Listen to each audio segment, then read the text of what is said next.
Hello, people. Kirby Obsidian back again, and I'm here with another one great album. And today's album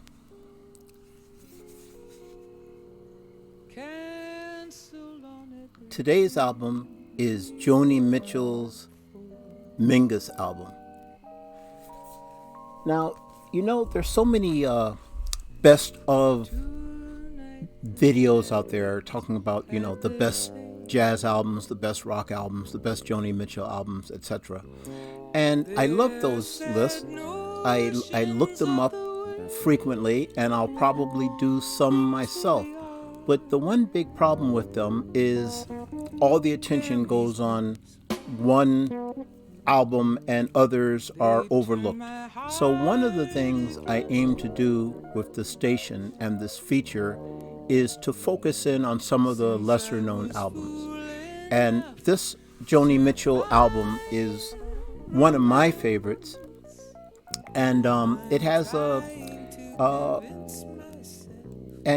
great origin story. Now, Charles Mingus contacted Joni in 1979, and said that he had written 6 tunes for her. She'd never met him. She flew to New York and met him. She says they instantly got along, and she set to work putting words to these tunes. Now, he said he wrote 6 tunes. In this album, there are 6 tunes on the album. However, 2 of them are musical compositions by Joni. 2 of them are Mingus classics.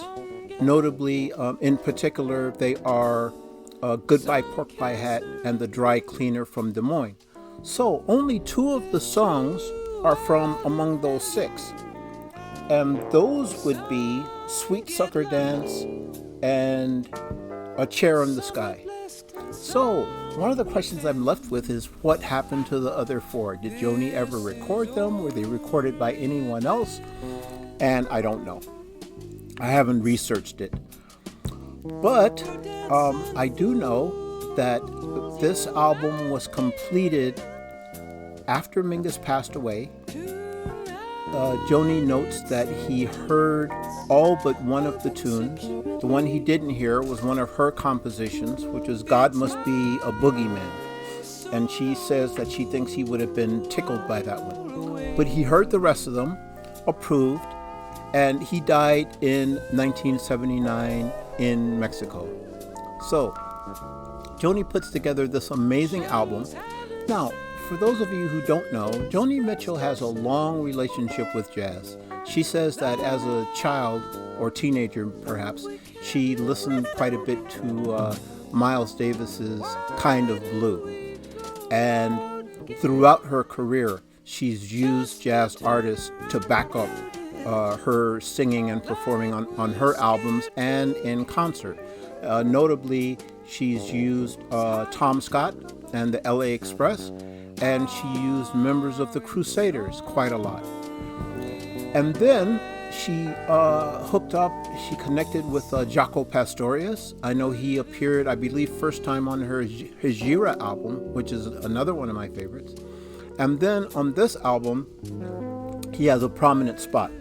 But let me mention otherwise that in her liner notes to this album, she thanks the following musicians who do not appear on this album. Those being Eddie Gomez, John Guerin, Phil Woods, Jerry Mulligan, Danny Richmond, Tony Williams, John McLaughlin, Jan Hammer, and Stanley Clarke.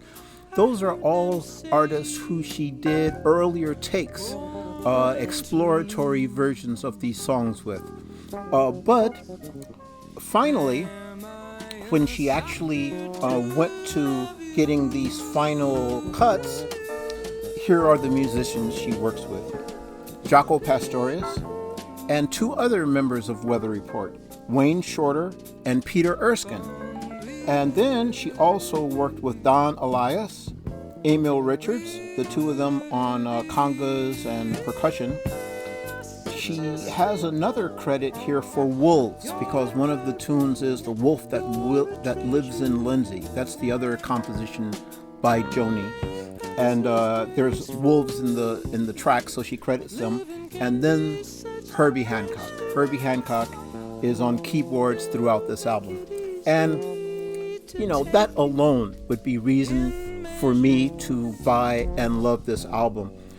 They all give such kind of precise, measured contributions to this album. It's kind of spare in the sense that they're not an abundance of notes. The style is very economical, and this is like Wayne Shorter throughout his career. He's great for just delivering the single note in just the right place. Jaco is a bit more active, quite a few little flourishes and fills. He uses the harmonics. He arranged the horns for the dry cleaner from Des Moines. So anyway, this album, it's a tribute album in the sense that this is like a love letter to Mingus, based on, you might say, a love letter from Mingus to Joni and the contribution of these tunes.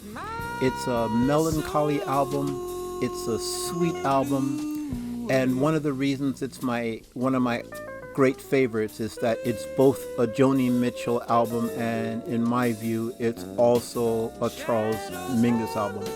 Come to think of it, I don't know if I have any other albums from Joni in which tunes by composed by other people figure. I may just be mistaken. I have quite a few of her albums. My favorite tune of all on here is Chair in the Sky, which the lyrics are kind of about looking back on what might have been. One of my favorite little passages there. It's gonna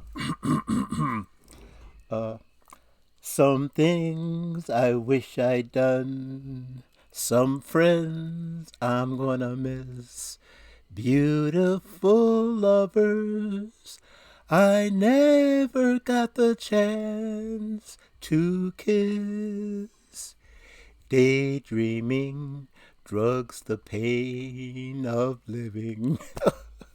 Okay, I'm gonna stop now. Anyway, it's a beautiful tune. The whole album is glorious. The cover is adorned with paintings by Joni. Charlie down in Mexico. This one is called Sweet